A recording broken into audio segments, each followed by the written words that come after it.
नमस्कार। आप देख रहे हैं आवाज द नेशंस वॉइस, सच का आईना। कहते हैं कि किसी इंसान के चरित्र और आचरण की असली परीक्षा तब होती है जब उस पे कोई मुसीबत आए। अगर ये सच है तो ममता बनर्जी आज अपनी परीक्षा में बुरी तरह से फेल हुई हैं। उनके आज के आचरण को देखते हुए कहा जा सकता है कि ये किसी पार्टी के मुखिया का तो आचरण हो सकता है, लेकिन ये आचरण राज्य की संवैधानिक सरकार के मुख्यमंत्री को बिल्कुल शोभा नहीं देता। तो क्या आज ये साबित हो गया है कि ममता बनर्जी अभी भी टीएमसी की मुखिया की तरह बर्ताव कर रही हैं, ना कि पश्चिम बंगाल की मुख्यमंत्री की तरह? क्या उनके लिए राजनीतिक मजबूरियां संवैधानिक जिम्मेदारियों से बड़ी हो गई हैं? इस मुद्दे को समझने के लिए आज के पूरे घटनाक्रम को समझना जरूरी है। पश्चिम बंगाल की राजनीति में आज एक बार फिर से भूचाल आ गया। सीबीआई ने नारदा स्कैम में नामित ममता सरकार के 2 मंत्रियों फरहाद हाकिम और सुब्रता मुखर्जी और तृणमूल कांग्रेस के एक और विधायक मदन मित्रा और कोलकाता के पूर्व मेयर शोवन चटर्जी को गिरफ्तार किया। यूं तो सीबीआई के लिए ये एक आम सी प्रक्रिया है, लेकिन इन गिरफ्तारियों से पनपे राजनीतिक उन्माद से आज पूरे दिन बंगाल में हंगामा रहा।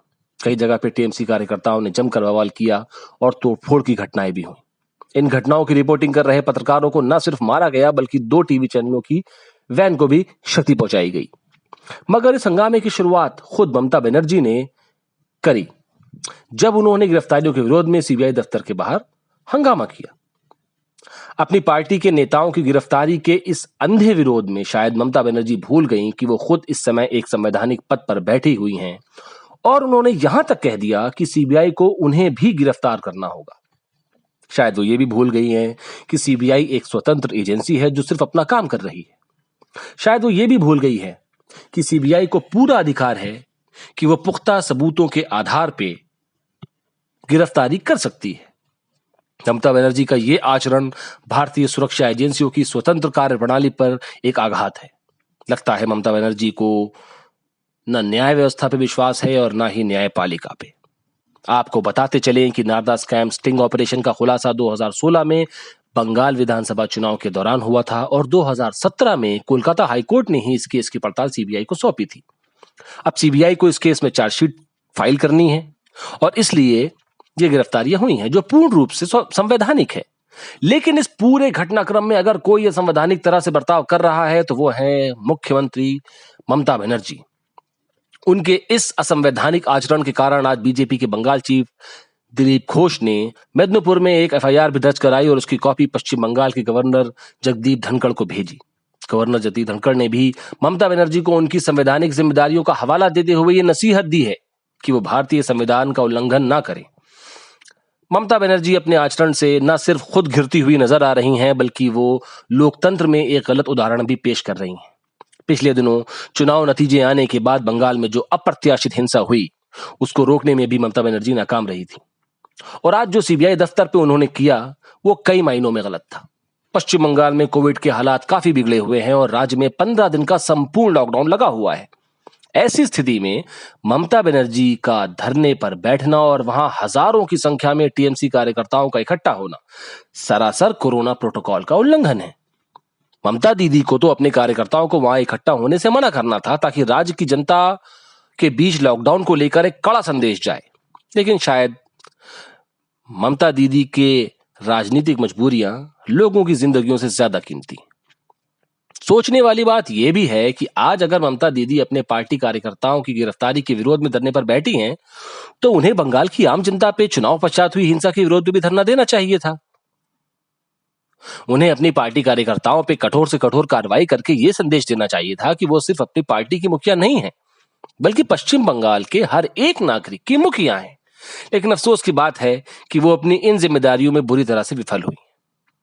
बंगाल की जनता की जो उनसे उम्मीदें थीं, वो पूरी तरह टूट चुकी हैं। उनका चरित्र और आचरण किसी संवैधानिक पद पर बैठे व्यक्ति का नहीं दिखता, बल्कि सिर्फ अपनी पार्टी के विधायकों, सांसदों और मंत्रियों को बचाव करने वाली एक अवसरवादी नेता का दिखता है।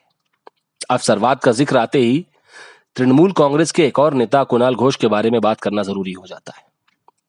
कुणाल घोष इस समय टीएमसी के प्रवक्ता हैं और उन्होंने भी आज सीबीआई द्वारा की गई कार्रवाई पे बहुत हाय बवेला मचाया।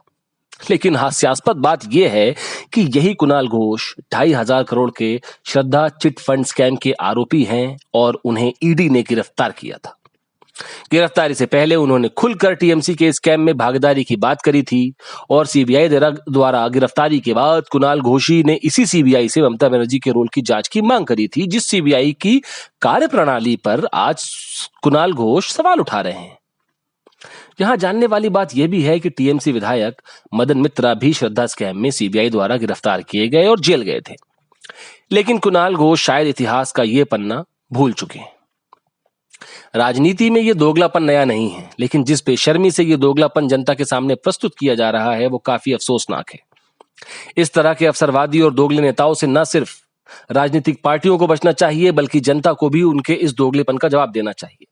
सवाल यह है कि आखिर कब जनता ऐसे लोगों को बेनकाब करेगी और अपने अधिकारों का इस्तेमाल करेगी। लेकिन अधिकार के साथ साथ कर्तव्य भी आते हैं।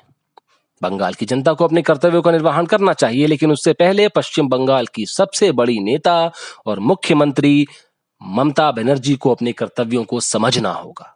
उन्हें यह समझना होगा कि वो मुख्यमंत्री के पद पर पूरे बंगाल की जनता की रक्षा के लिए बैठाई गई हैं, न कि सिर्फ अपनी पार्टी के नेताओं के लिए।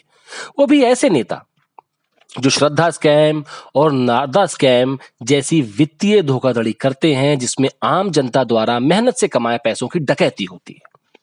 ममता बनर्जी को समझना होगा कि सीबीआई जैसी स्वतंत्र एजेंसियां अपना काम पूरी निष्ठा से करती है और ममता दीदी का हर राजनीतिक स्वांग उनकी स्वतंत्रता पर एक आघात होता है। पश्चिम बंगाल में चल रहे इस राजनीतिक कोलाहल से न सिर्फ राजनीति बल्कि इन एजेंसियों पर से भी जनता का विश्वास उठ रहा है और ये लोकतंत्र के लिए बिल्कुल भी ठीक नहीं है। और अगर हम इस घटते विश्वास के लिए टीएमसी की गुंडागर्दी, उनके अभद्र व्यवहार और विशेष रूप से ममता बनर्जी के आचरण को जिम्मेदार माने तो यह गलत नहीं होगा। संवैधानिक पद की अपनी कुछ मर्यादाएं होती हैं और अगर वो मर्यादाएं उस पद पर बैठा हुआ व्यक्ति तोड़ेगा तो मर्यादाओं के साथ साथ जनता का विश्वास भी टूटेगा और इस टूटते विश्वास से अराजकता फैलने का अंदेशा होता है। लोकतंत्र में अराजकता का कोई स्थान नहीं है, बल्कि संविधान की रक्षा ही लोकतंत्र की सर्वोच्च प्राथमिकता है। इसलिए ममता बनर्जी को अपनी मर्यादाओं के अनुसार ही अपना आचरण करना होगा, वरना पश्चिम बंगाल के निकट भविष्य में राष्ट्रपति शासन से इनकार नहीं किया जा सकता और अगर ऐसा होता है तो उसकी जिम्मेदार सिर्फ और सिर्फ ममता बनर्जी ही होंगी। हम पश्चिम बंगाल की राजनीतिक उठापटक पे पैनी नजर बनाए हुए हैं और आप तक इसी तरह से सच को लाते रहेंगे। आप देखते रहिए आवाज, द नेशंस वॉइस, सच का आईना। धन्यवाद।